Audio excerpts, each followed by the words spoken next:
So BJP is always against social justice and programs of the poor people of the society, because they opposed in our previous regime all our pro-poor programs, welfare measures that we have undertook. Like Now also they are opposing all 5 guarantees.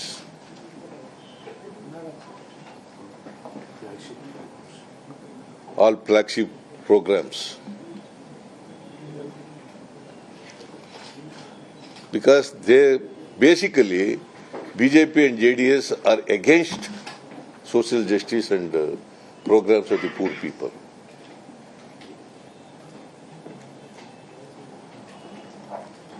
It is not only they have tried in Karnataka,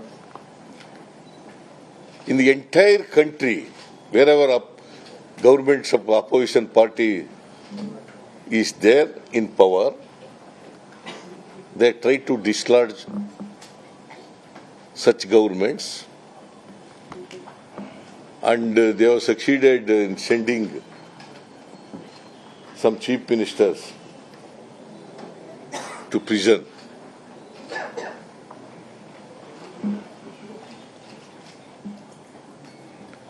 So it is not possible in Karnataka because people are standing with us like a rock,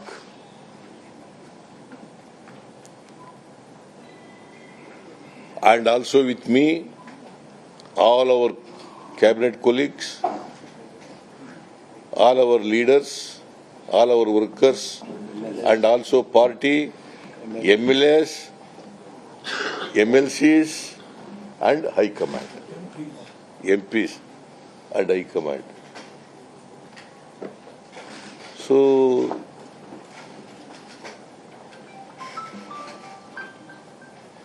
So these are the first reaction today, and my colleagues are here. Please, you can ask questions.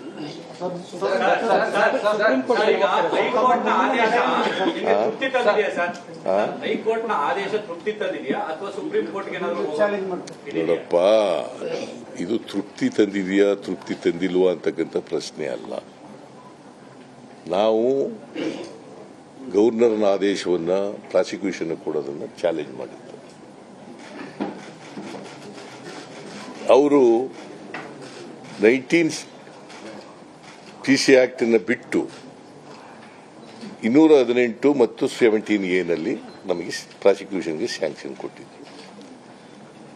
ಅವರು 17A ಮಾತ್ರ enquiry ಮಾಡಿ ಅಂತ ಹೇಳಿ 218 PC act ಅನ್ನ ಅದನ್ನ reject ಮಾಡಿದ್ದಾರೆ. ಗೊತ್ತಾಯ್ತಾ? ನಾನು ಅದಕ್ಕೆ ನೋಡಿ, ಈಗ it's not A question of satisfaction or dissatisfaction. It's a legal fight.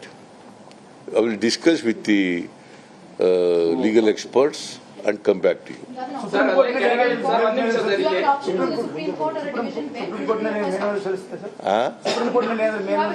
ನೋಡಪ್ಪ, ನಾನು ಹೇಳಿದ್ನಲ್ಲ, see, I am very, very categorical.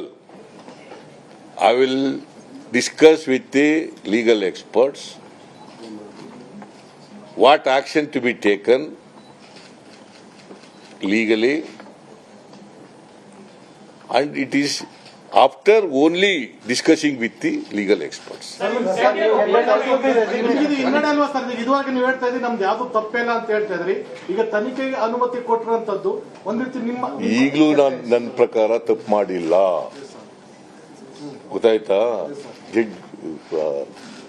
ಆದೇಶ ಕೊಟ್ಬಿಟ್ಟು ಆದೇಶ 17A ನಲ್ಲಿ ಮಾಡಿ ಅಂತ ಹೇಳಿದ ತಕ್ಷಣ ಎಂಕ್ವೈರಿ ಮಾಡಿ ಅಂದ ತಕ್ಷಣ ತಪ್ಪು ಮಾಡಿದ್ದೀನಿ ಅಂತಲ್ಲ ಅದರ ಅರ್ಥ. ನ್ಯಾಯಾಲಯದಲ್ಲಿ ನಾನು ಅದಕ್ಕೆ ನ್ಯಾಯಾಧೀಶ ನಮ್ಮ ಲೀಗಲ್ ಎಕ್ಸ್ಪರ್ಟ್ಸ್ಗಳ ಜೊತೆ ಮಾತಾಡಿ ಏನ್ ಮಾಡ್ಬೇಕು ಮುಂದೆ ಅಂತ. ಜಜ್ಮೆಂಟ್ ಅಲ್ಲಿ ಅನ್ಡೌಟೆಡ್ಲಿ ರಿಕ್ವೈರ್ ಅಂಡ್ ಇನ್ವೆಸ್ಟಿಗೇಷನ್ ಅಂತ ಹೇಳಿದೆ. Undoubtedly require under what section? Under 17A.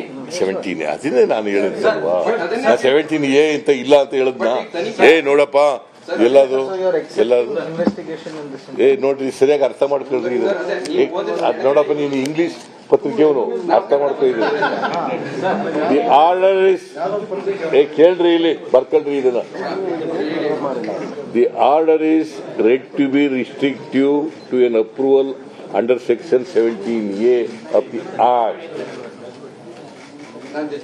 and not an order granting sanction under section 218 of the BNS is not there. Sir, you have said you are open for an investigation. Would the state government order an investigation, or would you wait for what happens in the special court, sir? You have said you are open for an investigation. See, whatever court said, I have read it. You are asking the question to the government. You see, I am confining to only the orders passed by the High Court. Sir, ಈಗ ನಿಮ್ಮ ಈ high court ತೀರ್ಪಿನ ಹಿನ್ನೆಲೆಯಲ್ಲಿ ನೀವು ರಾಜೀನಾಮೆ ಕೊಡಬೇಕು ಅಂತ ಒತ್ತಾಯಿಸಿ ಪ್ರತಿಪಕ್ಷ ಹೋರಾಟ. ಯಾಕೆ ರಾಜೀನಾಮೆ ಕೊಡಿ? ಕುಮಾರಸ್ವಾಮಿ ರಾಜೀನಾಮೆ ಕೊಟ್ಟಿದಾರ? ಬೇಲ್ ನಲ್ಲಿ ಇದಾರೆ? ಅಲ್ಲ, ಬೇಲ್ ನಲ್ಲಿ ಇದಾರಪ್ಪ. ಅವ್ರು ಕೇಳಿ, ಅವ್ರು ಕೇಳ್ರಿ. ಈಗ FIR ಇರೋರಿಗೆಲ್ಲ ಕೇಳಪ್ಪ. ಇಲ್ಲಿ ಇದು ಇಟ್ ಈಸ್ ಓನ್ಲಿ ಎಂಕ್ವೈರಿ ಮಾಡಿ ಅಂತ ಹೇಳಿರೋದು ಅಲ್ವಾ? ಎಂಕ್ವೈರಿ ಸ್ಟೇಜ್ ನಲ್ಲೇ ರಾಜೀನಾಮೆ ಕೊಡಿ ಅಂತ ನೀನ ಕೇಳೋದು ಅಲ್ಲ. ನೀನ್ ಕೇಳ್ತಾ ಇದೀಯನೆಯ, ಮತ್ತೆ ನೀನ್ ಬಿಡು. ಅವ್ರಿಗೆ ಉತ್ತರ ಕೊಡ್ತೀನಿ ನಾನು, ಬಿಡು.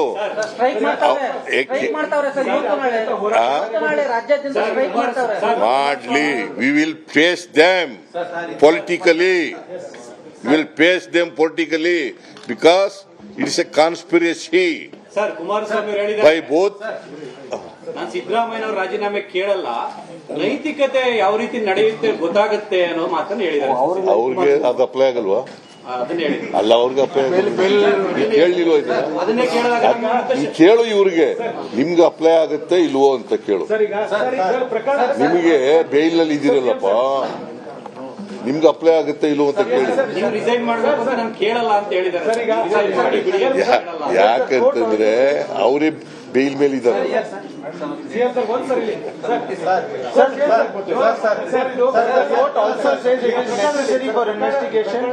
ಪ್ರಕರಣದ ಬಗ್ಗೆ ತನಿಖೆ ನಡೀತಿರುವಾಗ ಮುಖ್ಯಮಂತ್ರಿಗಳು ತಮ್ಮ ಸ್ಥಾನದಲ್ಲಿ ಮುಂದುವರಿ ಸೂಕ್ತವಲ್ಲ, ನೈತಿಕತೆಯ ವಿಚಾರವನ್ನು ಯಾರು ಸೂಕ್ತ ಅಲ್ಲ ಅಂತ ಹೇಳಿದವರು?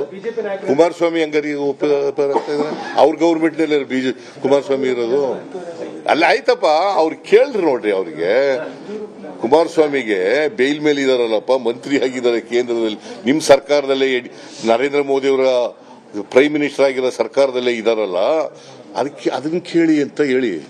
ಅದನ್ನ ಕೇಳಿದ್ದೀರಾ ನೀವು? ಕೇಳಿಲ್ಲ ನೀವು.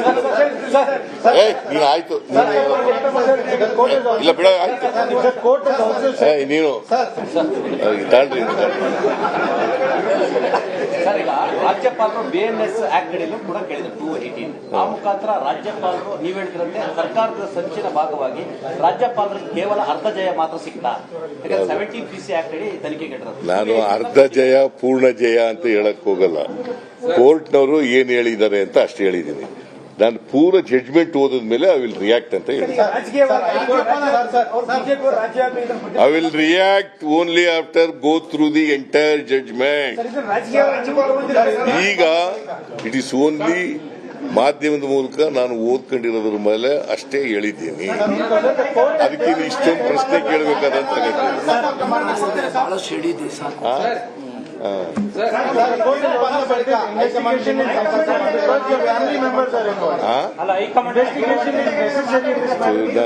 ಪುನಃ ನೀನು ಜಡ್ಜ್ಮೆಂಟ್ ಡೀಟೇಲ್ಸ್ ಹೋಯ್ತಿಯಲ್ಲಯ್ಯ.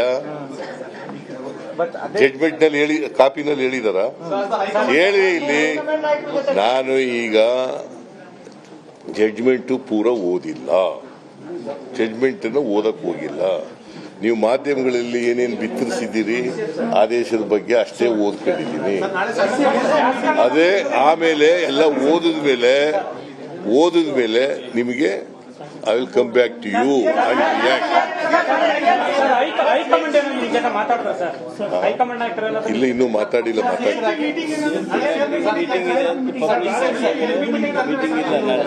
ಪಾರ್ಟಿ ಪ್ರೆಸಿಡೆಂಟ್ ಆಗಿ ಸರ್ ಪಾರ್ಟಿ ಪ್ರೆಸಿಡೆಂಟ್ ಆಗಿ DCM ಈ ಪ್ರಕಾರ ನೋಡಿ, ನಾನೀಗಾಗಲೇ ಬೆಳಗ್ಗೆ ರಿಯಾಕ್ಟ್ ಮಾಡಿದ್ದೀನಿ, ಆಗಲೇ ಹೇಳಿದ್ದೀನಿ, ಇದು ಬಿಜೆಪಿಯವರು JDSನ ಕುತಂತ್ರ.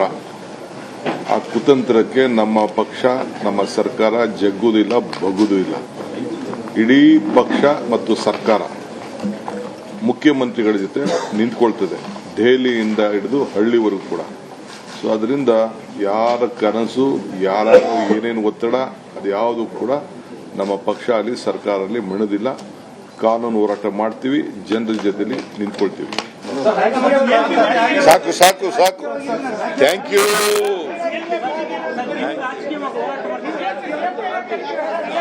ಆಮೇಲೆ ನಾನು ಪಾರ್ಟಿ ಜೊತೆ ಚರ್ಚೆ ಮಾಡ್ತೀನಿ.